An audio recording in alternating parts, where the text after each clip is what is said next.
أعوذ بالله من الشيطان الرجيم. بسم الله الرحمن الرحيم. يا أيها الناس اتقوا ربكم الذي خلقكم من نفس واحدة وخلق منها زوجها وبث منهما رجالا كثيرا ونساء واتقوا الله الذي تساءلون به والأرحام إن الله كان عليكم رقيبا وآتوا اليتامى أموالهم ولا تتبدلوا الخبيث بالطيب ولا تأكلوا أموالهم إلى أموالكم إنه كان حوبا كبيرا وإن خفتم ألا تقسطوا في اليتامى فانكحوا ما طاب لكم من النساء مثنى وثلاث ورباع فإن خفتم ألا تعدلوا فواحدة أو ما ملكت أيمانكم ذلك أدنى ألا تعولوا وآتوا النساء صدقاتهن نحلة فإن طبن لكم عن شيء منه نفسا فكلوه هنيئا مريئا ولا تؤتوا السفهاء أموالكم التي جعل الله لكم قياما وارزقوهم فيها واكسوهم وقولوا لهم قولا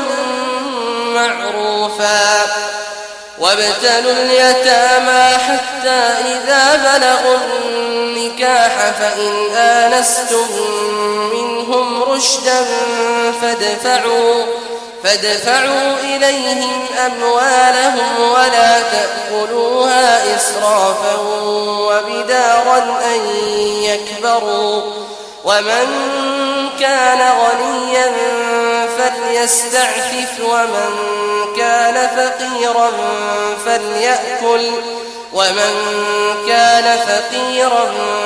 فليأكل بالمعروف فإذا دفعتم إليهم أموالهم فأشهدوا عليهم وكفى بالله حسيبا للرجال نصيب مما ترك الوالدان والأقربون وللنساء نصيب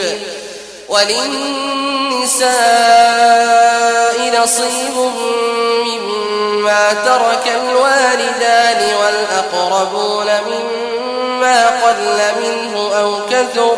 نصيبا مفروضا وإذا حضر القسمة أولو القربى واليتامى والمساكين فارزقوهم منه وقولوا لهم قولا معروفا وليخشى الذين لو تركوا من خلفهم ذرية ضعافا خافوا عليهم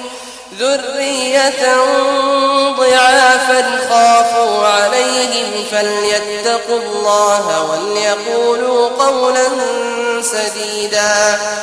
إن الذين يأكلون أموال اليتامى ظلما إنما يأكلون في بطونهم نارا وسيصلون سعيرا يوصيكم الله في أولادكم للذكر مثل حظ الأنثيين فإن كن نساء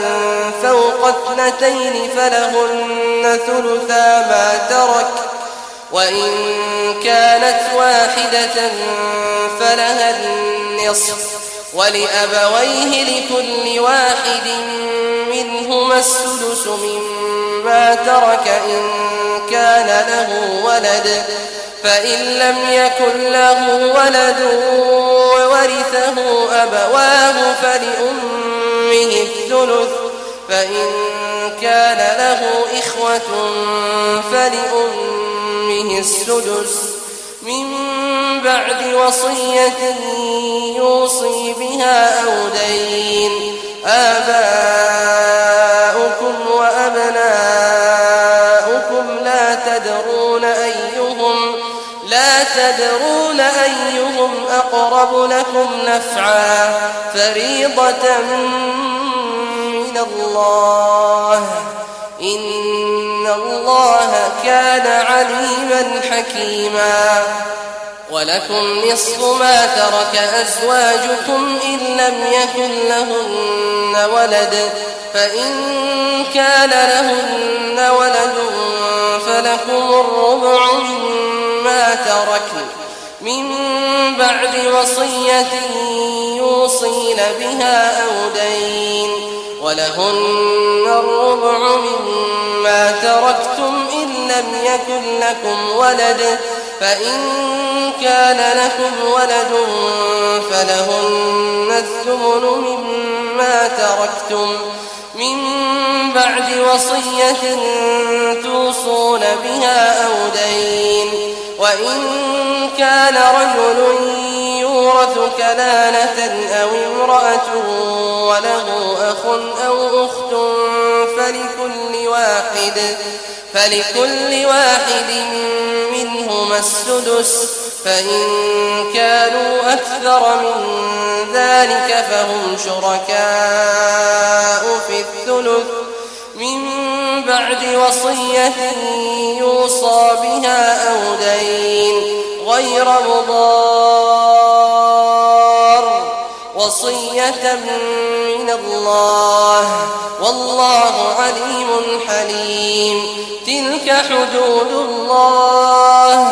ومن يطع الله ورسوله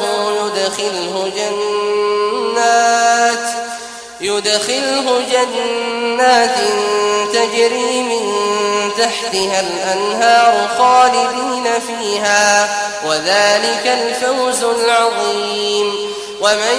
يعص الله ورسوله ويتعد حدوده يدخله نارا خالدا فيها وله عذاب مهين.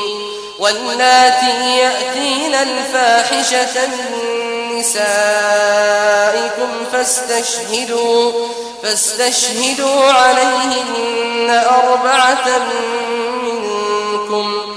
فإن شهدوا فأمسكوهن في البيوت حتى يتوفاهن الموت أو يجعل الله لهن سبيلا. واللذان يأتيانها منكم فآذوهما، فإن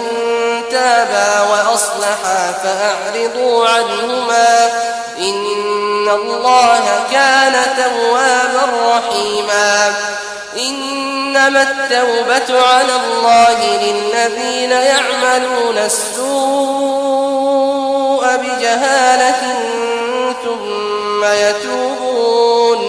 ثم يتوبون من قريب فأولئك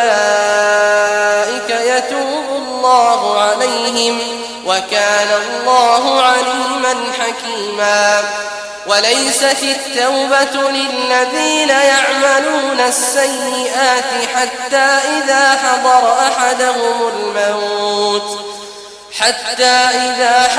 أحدهم الموت قال إني تبت الآن، ولا الذين يموتون وهم كفار أولئك أعتدنا لهم عذابا أليما. يا أيها الذين آمنوا لا يحل لكم أن ترثوا النساء كرها ولا تعضلوهن لتذهبوا ببعض ما آتيتموهن إلا أن يأتين بفاحشة مبينة وعاشروهن بالمعروف فإن كرهتموهن فعسى أن تكرهوا شيئا ويجعل الله فيه خيرا كثيرا وإن أردتم استبدال زوج مكان زوج وآتيتم إحداهن قنطارا فلا تأخذوا منه شيئا أتأخذونه بهتانا وإثما مبينا وكيف تأخذونه وقد أفضى بعضكم إلى بعض وأخذن منكم ميثاقا غليظا ولا تنكحوا ما نكح آباؤكم من النساء إلا ما قد سلف إنه كان فاحشة ومقتا وساء سبيلا حرمت عليكم أمهاتكم وبناتكم وأخواتكم وعماتكم وخالاتكم وبنات الأخ وبنات الأخت وأمهاتكم اللاتي أرضعنكم وأخواتكم من الرضاعة وأمهات نسائكم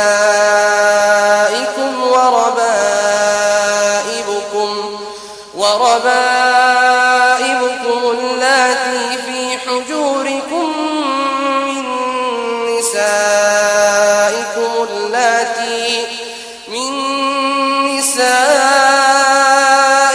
اللاتي دخلتم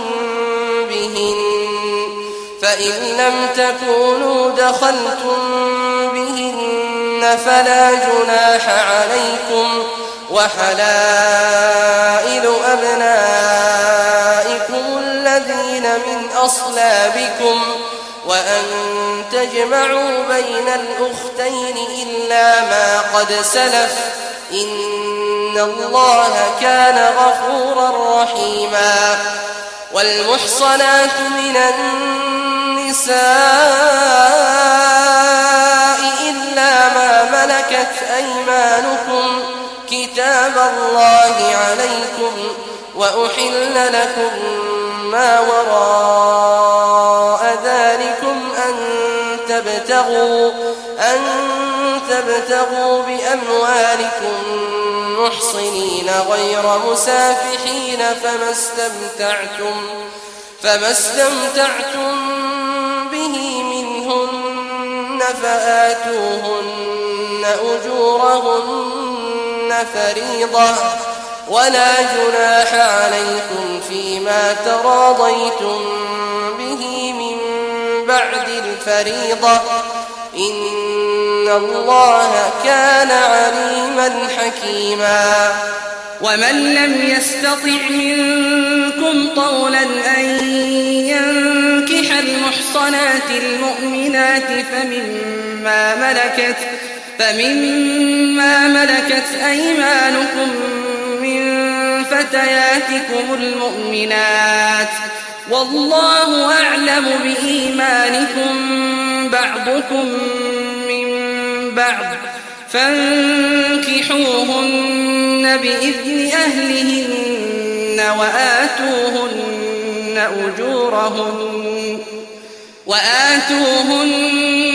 أجورهن بالمعروف محصنات غير مسافحات ولا متخذات أخدان فإذا أحصن فإن أتين بفاحشة فعليهن نصف ما على المحصنات من العذاب، ذلك لمن خشي العنة منكم، وأن تصبروا خير لكم، والله غفور رحيم. يريد الله ليبين لكم ويهديكم سنن الذين من قبلكم ويتوب عليكم، والله عليم حكيم. والله يريد أن يتوب عليكم ويريد الذين يتبعون الشهوات أن تميلوا ميلا عظيما. يريد الله أن يخفف عنكم، وخلق الإنسان ضعيفا. يا أيها الذين آمنوا لا تأكلوا أموالكم بينكم بالباطل إلا أن تكون تجارة عن تراض منكم، ولا تقتلوا أنفسكم،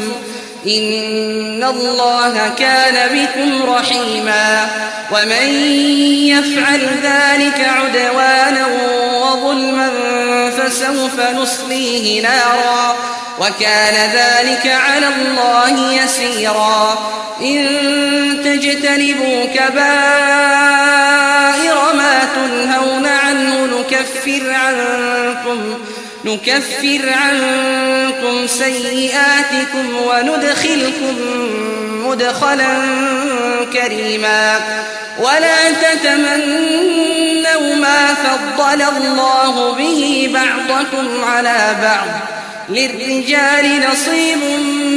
مما اكتسبوا وللنساء نصيب مما اكتسبوا، واسألوا الله من فضله، إن الله كان بكل شيء عليما. ولكل جعلنا موالي مما ترك الوالدان والأقربون والذين عقدت أيمانكم فآتوهم نصيبهم، إن الله كان على كل شيء شهيدا. الرجال قوامون على النساء بما فضل الله بعضهم على بعض وبما أنفقوا من أموالهم، فالصالحات قانتات حافظات للغيب بما حفظ الله، واللاتي تخافون نشوزهن فعظوهن واهجروهن في المضاجع واضربوهن، فإن أطعنكم فلا تبغوا عليهن سبيلا، إن الله كان عليا كبيرا. وإن خفتم شقاق بينهما فابعثوا حكما من أهله وحكما من أهلها إن يريدا إصلاحا يوفق الله بينهما، إن الله كان عليما خبيرا. واعبدوا الله ولا تشركوا به شيئا، وبالوالدين إحسانا وبذي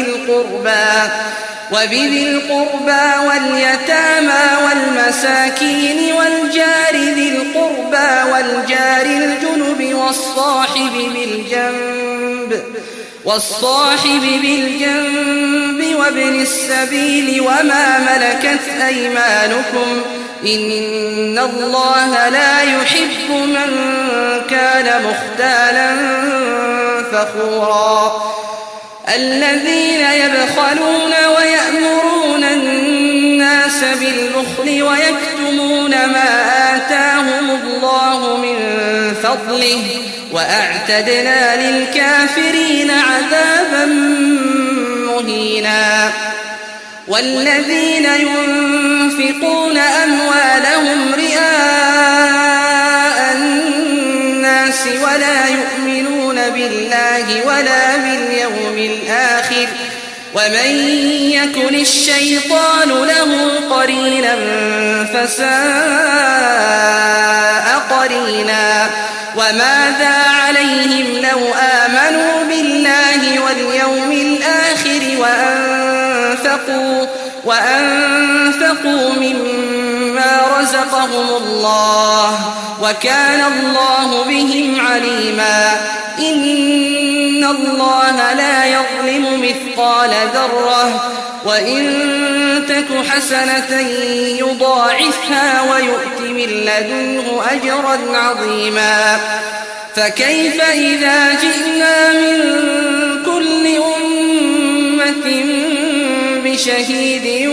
وجئنا بك على هؤلاء شهيدا. يومئذ يود الذين كفروا وعصوا الرسول لو تسوى بهم الأرض ولا يكتمون الله حديثا. يا أيها الذين آمنوا لا تقربوا الصلاة وأنتم سكارى حتى تعلموا ما تقولون ولا جنبا إلا عابري سبيل حتى تغتسلوا. وإن كنتم مرضى أو على سفر أو جاء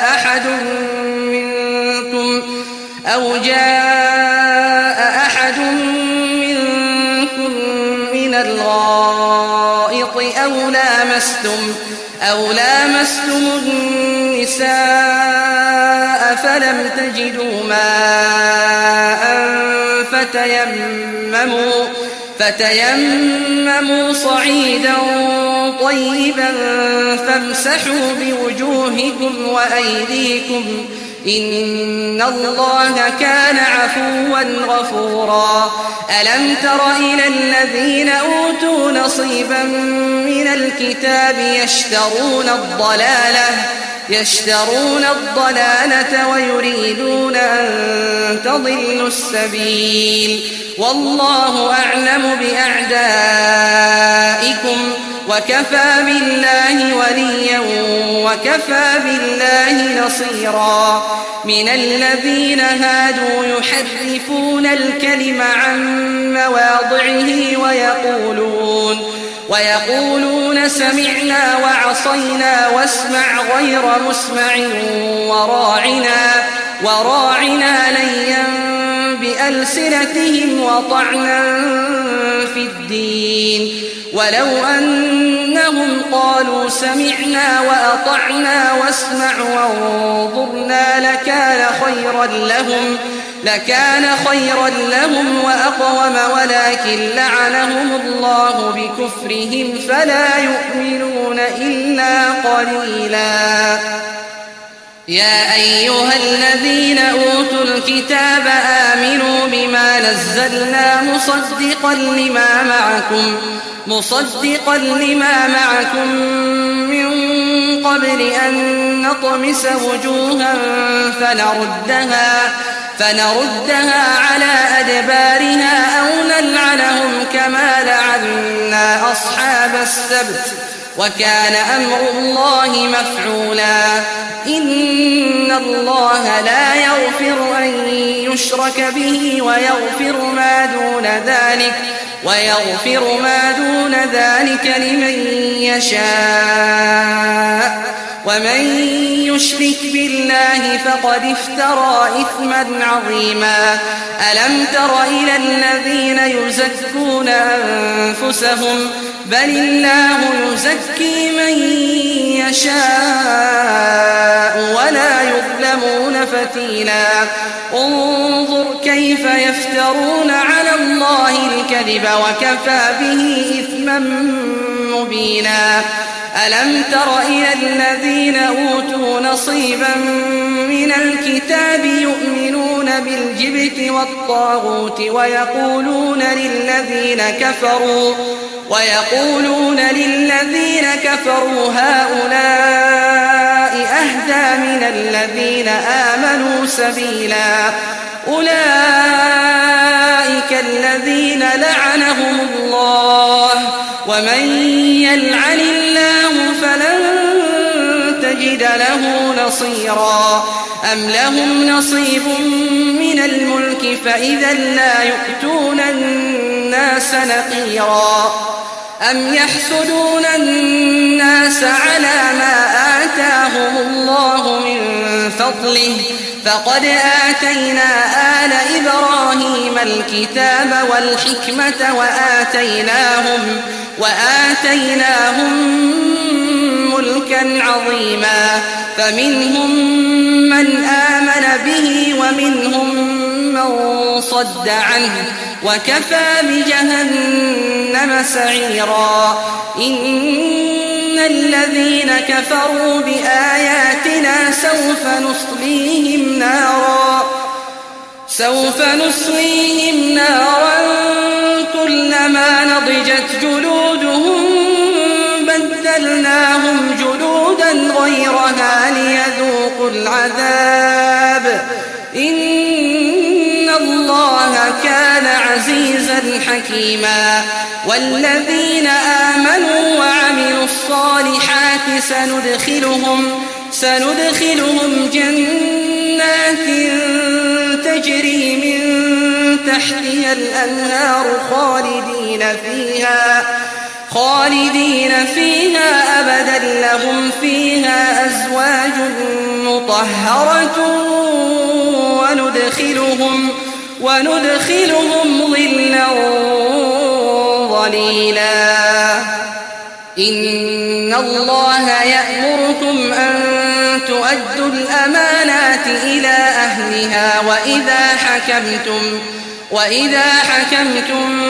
بين الناس أن تحكموا بالعدل إن الله نعم ما يعظكم به إن الله كان سميعا بصيرا يا أيها الذين آمنوا أطيعوا الله وأطيعوا الرسول وأولي الأمر منكم فإن تنازعتم في شيء فردوه إلى الله والرسول إن كنتم تؤمنون بالله واليوم الآخر ذلك خير وأحسن تأويلا ألم تر إلى الذين يزعمون أنهم آمنوا بما أنزل إليك وما أنزل من قبلك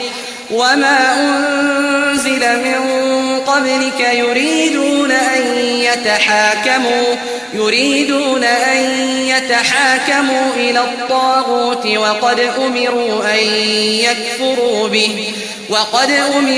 أن يكفروا به ويريد الشيطان أن يضلهم ضلالا بعيدا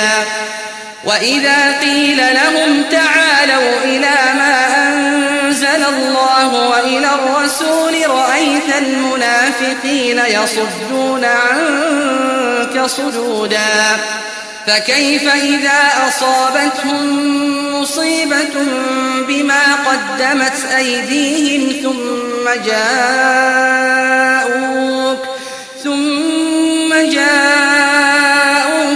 يحلفون بالله إن أردنا إلا إحسانا وتوفيقا أولئك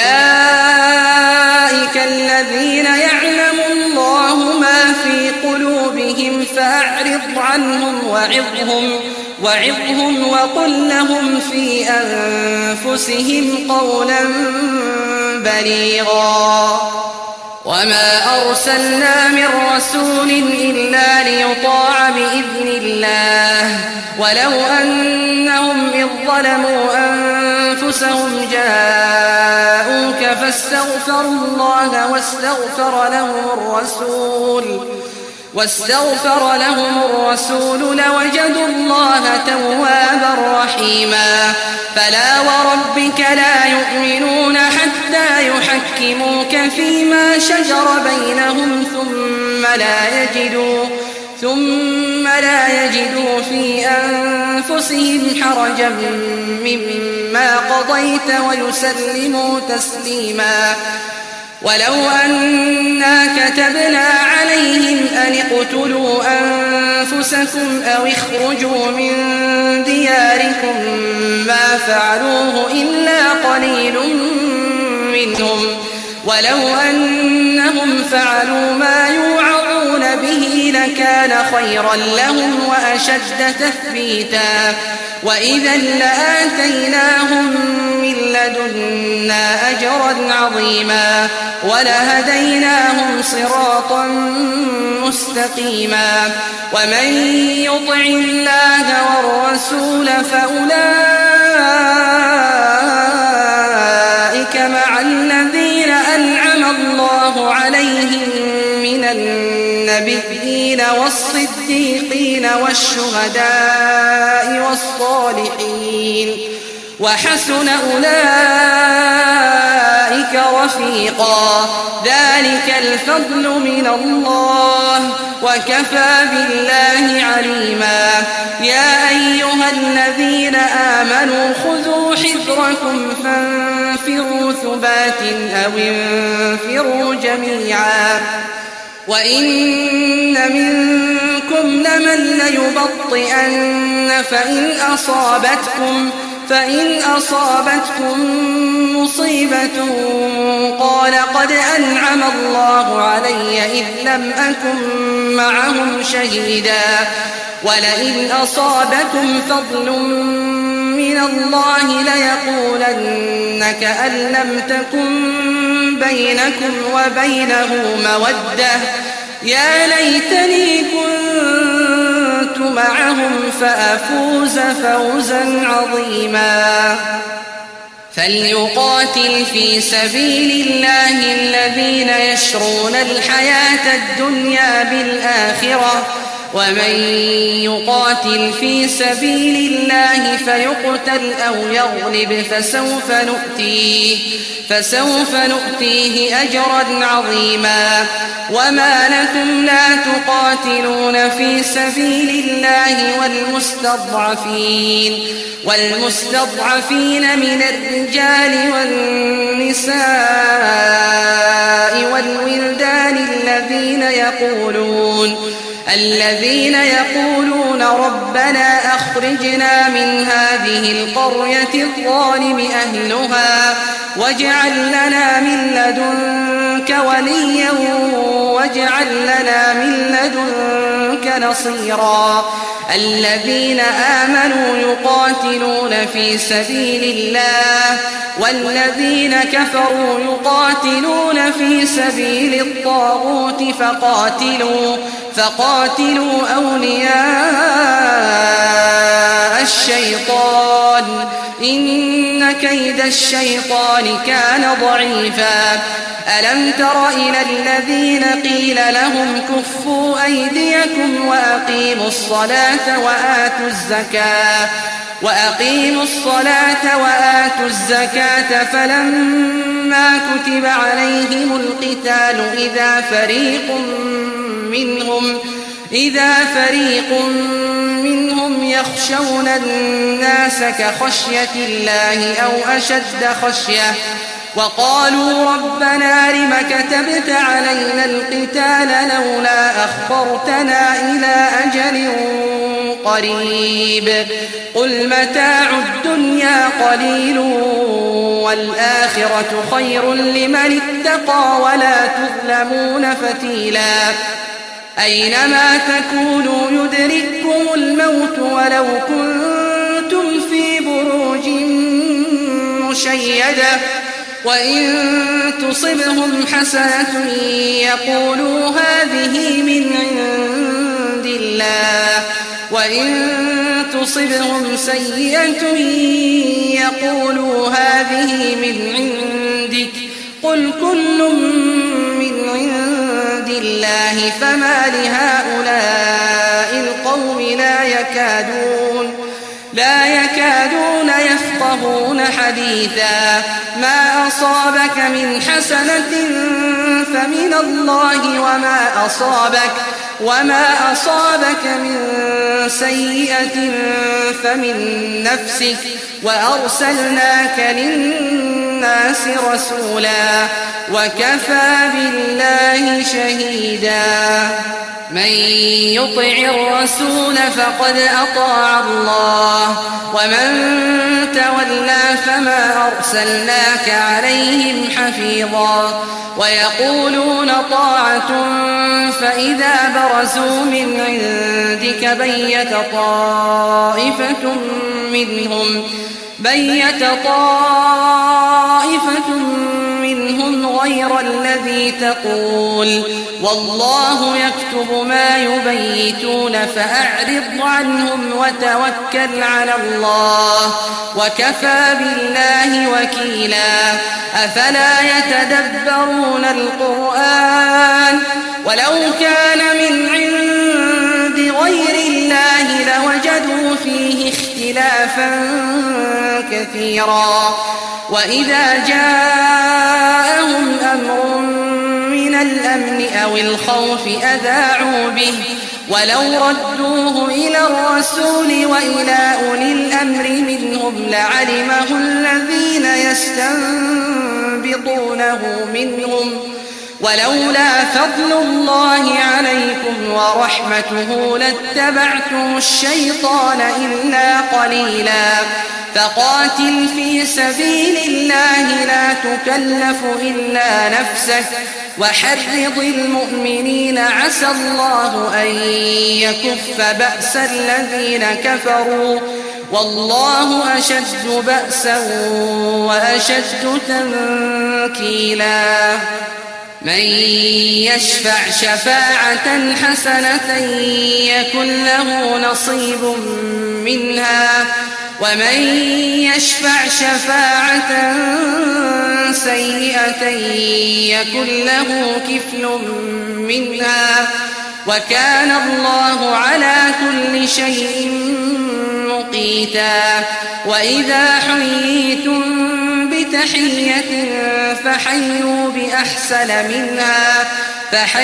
بأحسن منها أو ردوها إن الله كان على كل شيء حسيبا الله لا إله إلا هو ليجمعنكم إلى يوم القيامة لا ريب فيه ومن أصدق من الله حديثا فما لكم في المنافقين فئتين والله أركسهم بما كسبوا أتريدون أن تهدوا من أضل الله ومن يضلل الله فلن تجد له سبيلا ودوا لو تكفرون كما كفروا فتكونون سواء فلا تتخذوا منهم أولياء حتى يهاجروا في سبيل الله فإن تولوا فخذوهم وَاقْتُلُوهُمْ حيث وجدتموهم ولا تتخذوا منهم وليا ولا نصيرا إلا الذين يصلون إلى قوم بينكم وبينهم ميثاق أو جاءوكم حصرت صدورهم أن يقاتلوكم أو يقاتلوا قومهم ولو شاء الله لسلطهم عليكم فلقاتلوكم فإن اعتزلوكم فلم يقاتلوكم وألقوا إليكم السلم فما جعل الله لكم عليهم سبيلا ستجدون آخرين يريدون أن يأمنوكم ويأمنوا قومهم كلما ردوا إلى الفتنة أركسوا فيها فإن لم يعتزلوكم ويلقوا إليكم السلم ويكفوا أيديهم فخذوهم وقتلوهم حيث ثقفتموهم وأولئكم جعلنا لكم عليهم سلطانا مبينا وما كان لمؤمن أن يقتل مؤمنا إلا خطأ ومن قتل مؤمنا خطأ فتحرير رقبة مؤمنة ودية مسلمة إلى أهله إلا أن يصدقوا فإن كان من قوم عدو لكم وهو مؤمن فتحرير رقبة مؤمنة وإن كان من قوم بينكم وبينهم ميثاق فدية مسلمة إلى أهله وتحرير رقبة مؤمنة فمن لم يجد فصيام شهرين متتابعين توبة من الله وكان الله عليما حكيما ومن يقتل مؤمنا متعمدا فجزاؤه جهنم خالدا فيها وغضب الله عليه ولعنه وأعد له عذابا عظيما يا أيها الذين آمنوا إذا ضربتم في سبيل الله فتبينوا ولا تقولوا لمن ألقى إليكم السلام لست مؤمنا تبتغون عرض الحياة الدنيا فعند الله مغانم كثيرة كذلك كنتم من قبل فمن الله عليكم فتبينوا إن الله كان بما تعملون خبيرا لا يستوي القاعدون من المؤمنين غير أولي الضرر والمجاهدون في سبيل الله بأموالهم وأنفسهم فضل الله المجاهدين بأموالهم وأنفسهم على القاعدين درجة وكلا وعد الله الحسنى وفضل الله المجاهدين على القاعدين أجرا عظيما درجات منه ومغفرة ورحمة وكان الله غفورا رحيما إن الذين توفاهم الملائكة ظالمي أنفسهم قالوا فيم كنتم قالوا كنا مستضعفين في الأرض قالوا ألم تكن أرض الله واسعة فتهاجروا فيها فأولئك مأواهم جهنم وساءت مصيرا إلا المستضعفين من الرجال والنساء والولدان لا يستطيعون حيلة ولا يهتدون سبيلا فأولئك عسى الله أن يعفو عنهم وكان الله عفوا غفورا ومن يهاجر في سبيل الله يجد في الأرض مراغما كثيرا وسعة ومن يخرج من بيته مهاجرا إلى الله ورسوله ثم يدركه الموت فقد وقع أجره على الله وكان الله غفورا رحيما وإذا ضربتم في الأرض فليس عليكم جناح أن تقصروا من الصلاة إن خفتم أن يفتنكم الذين كفروا إن الكافرين كانوا لكم عدوا مبينا وإذا كنت فيهم فيهم فأقمت لهم الصلاة فلتقم طائفة منهم معك وليأخذوا أسلحتهم فإذا سجدوا فليكونوا من ورائكم ولتأت طائفة أخرى لم يصلوا فليصلوا معك وليأخذوا حذرهم وأسلحتهم ود الذين كفروا لو تغفلون عن أسلحتكم وأمتعتكم فيميلون عليكم ميلة واحدة ولا جناح عليكم إن كان بكم أذى من مطر أو كنتم مرضى أن تضعوا أسلحتكم وخذوا حذركم إن الله أعد للكافرين عذابا مهينا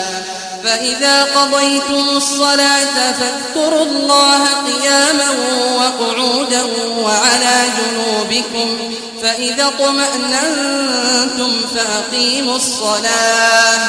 إن الصلاة كانت على المؤمنين كتابا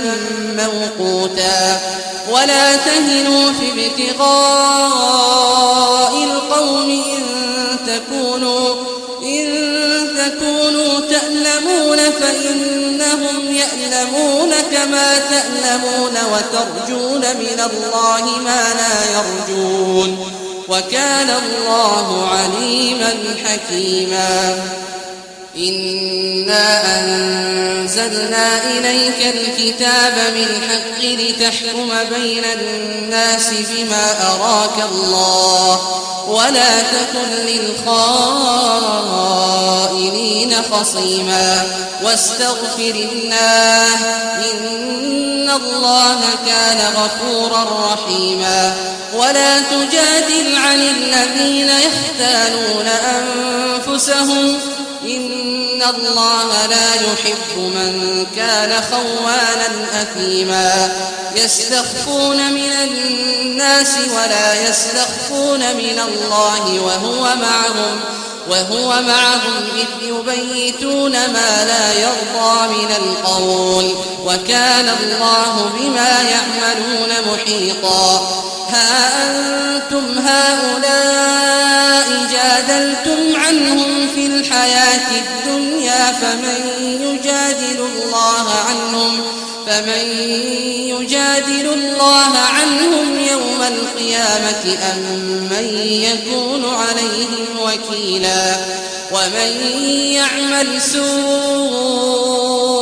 أو يظلم نفسه ثم يستغفر الله يجد الله غفورا رحيما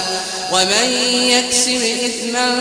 فإنما يكسبه على نفسه وكان الله عليما حكيما ومن يكسب خطيئة أو إثما ثم يرم به بريئا فقد احتمل بهتانا وإثما مبينا ولولا فضل الله عليك ورحمته لهمت طائفة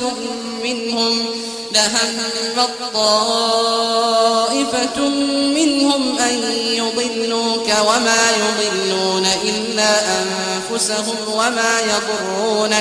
وما يضرونك من شيء وأنزل الله عليك الكتاب والحكمة وعلمك ما لم تكن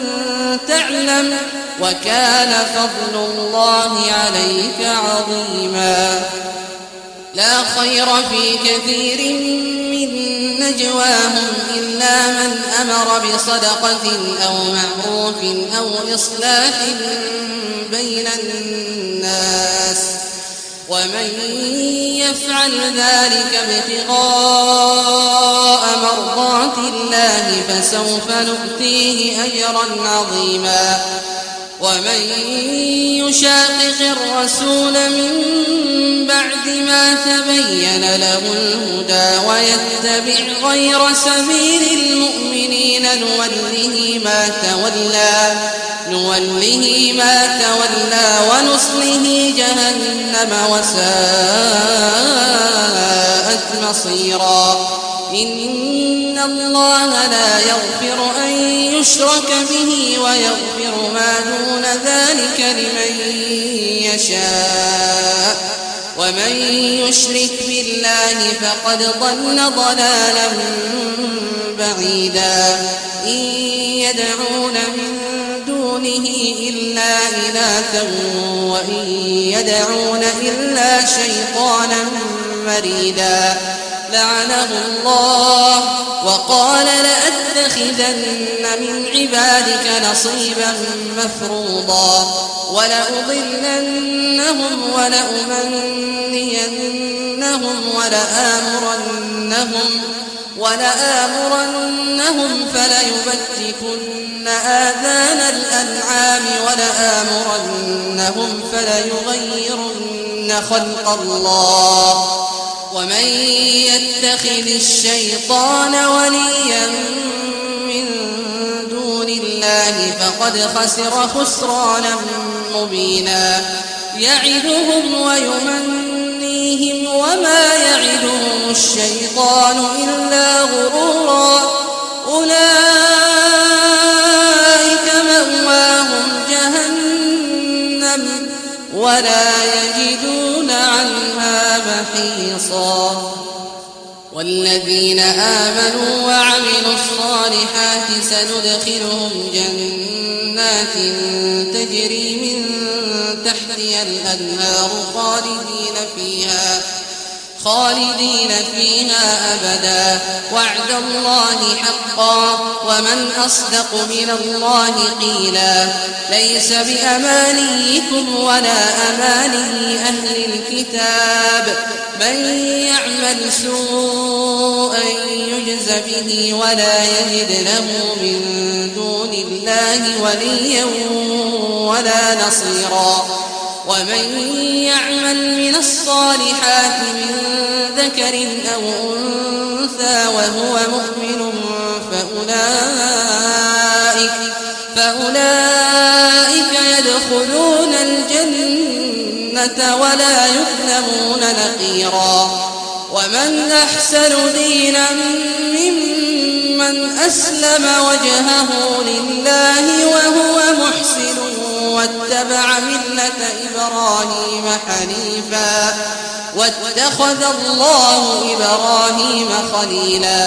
ولله ما في السماوات وما في الأرض وكان الله بكل شيء محيطا. ويستفتونك في النساء قل الله يفتيكم فيهن وما يتلى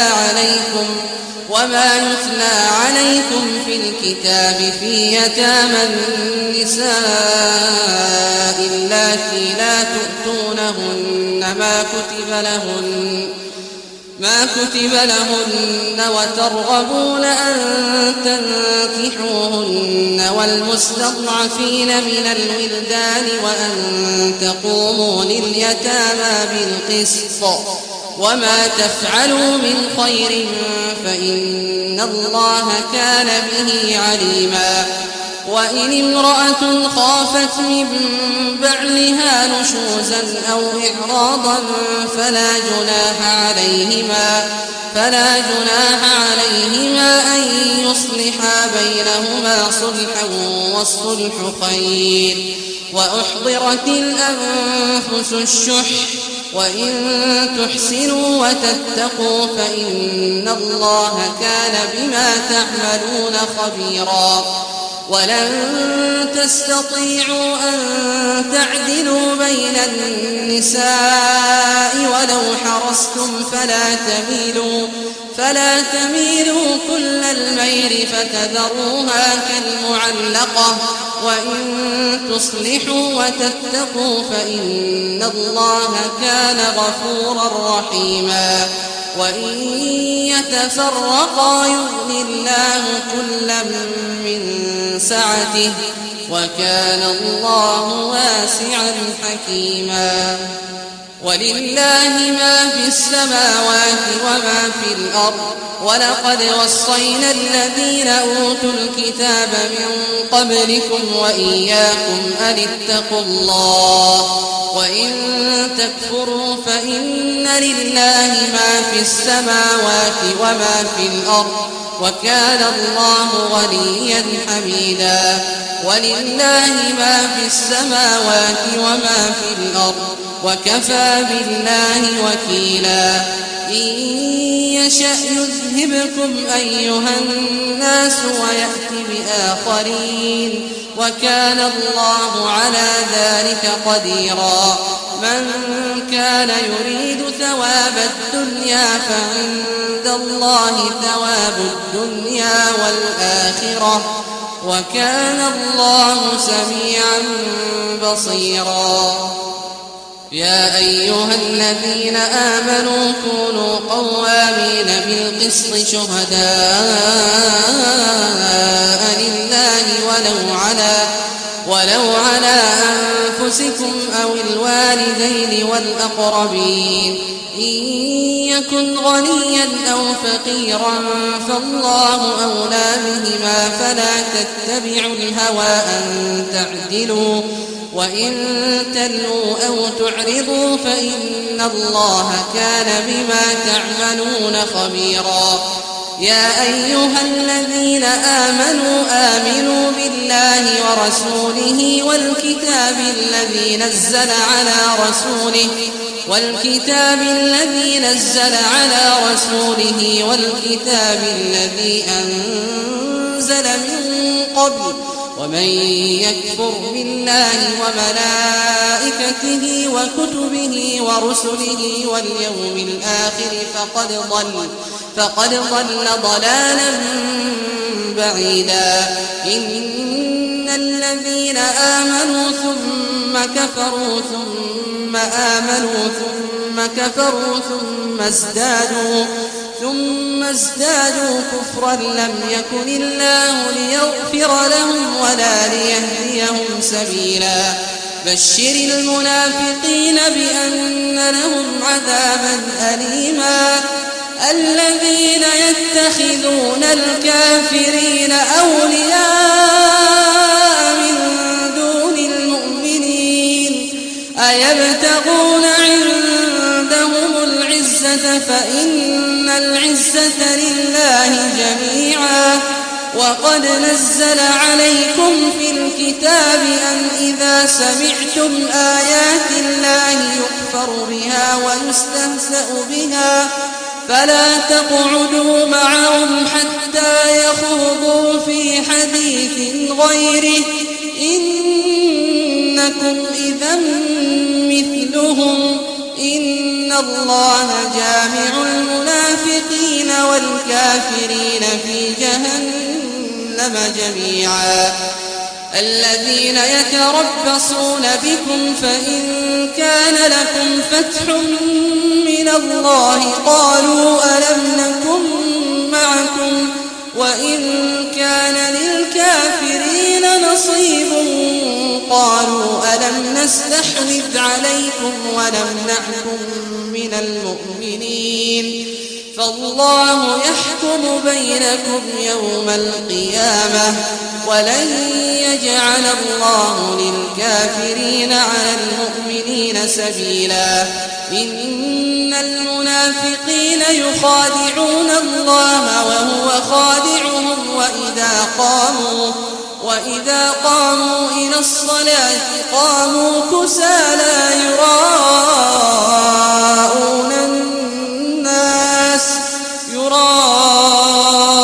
الناس ولا يذكرون الله إلا قليلا مذبذبين بين ذلك لا إله هؤلاء ولا إله هؤلاء ومن يضلل الله فلن تجد له سبيلا يا أيها الذين آمنوا لا تتخذوا الكافرين أولياء من دون المؤمنين أتريدون أن تجعلوا لله عليكم سلطانا مبينا إن المنافقين في الدرك الأسفل من النار ولن تجد لهم نصيرا إلا الذين تابوا وأصلحوا واعتصموا بالله وأخلصوا دينهم لله فأولئك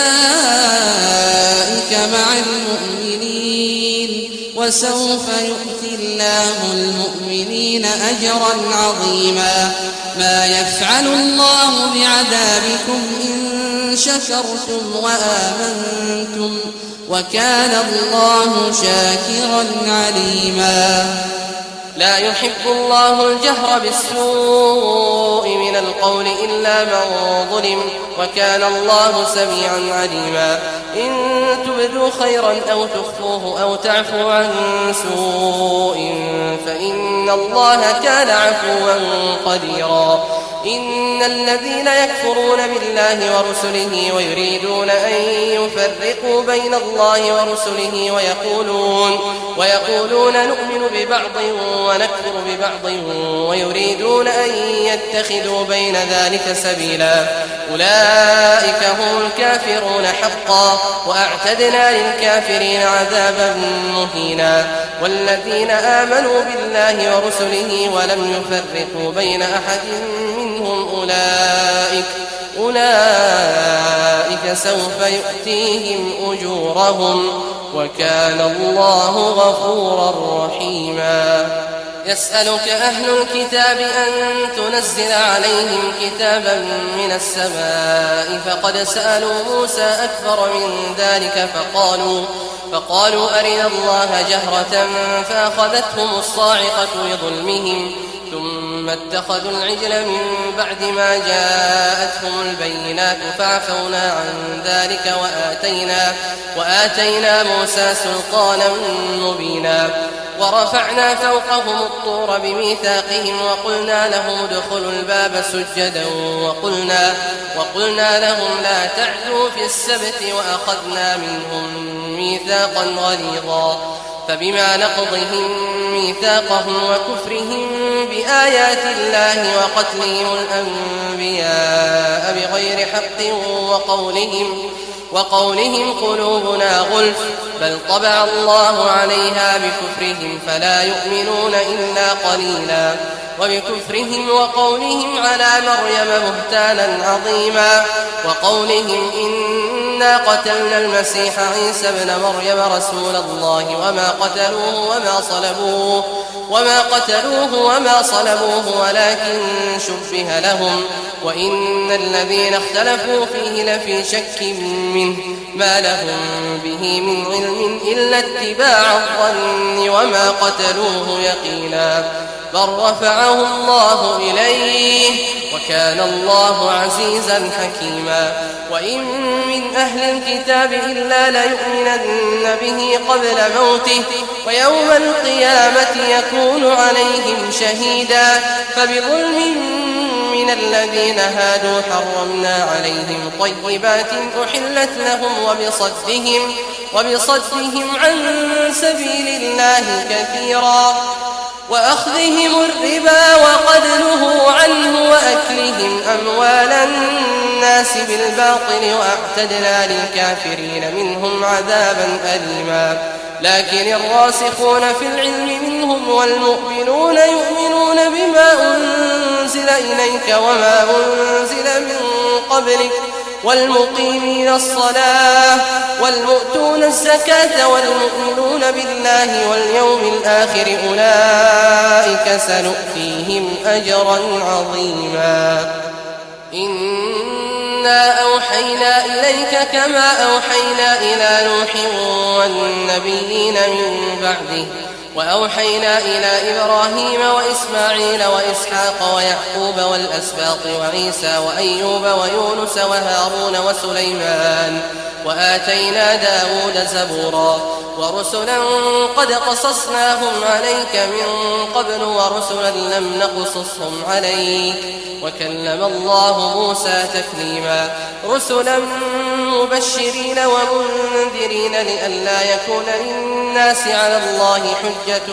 بعد الرسل وكان الله عزيزا حكيما لكن الله يشهد بما أنزل إليك أنزله بعلمه والملائكة يشهدون وكفى بالله شهيدا إن الذين كفروا وصدوا عن سبيل الله قد ضلوا ضلالا بعيدا إن الذين كفروا وظلموا لم يكن الله ليغفر لهم ولا ليهديهم طريقا إلا طريق جهنم خالدين فيها أبدا وكان ذلك على الله يسيرا يا أيها الناس قد جاءكم الرسول بالحق من ربكم فآمنوا خيرا لكم وإن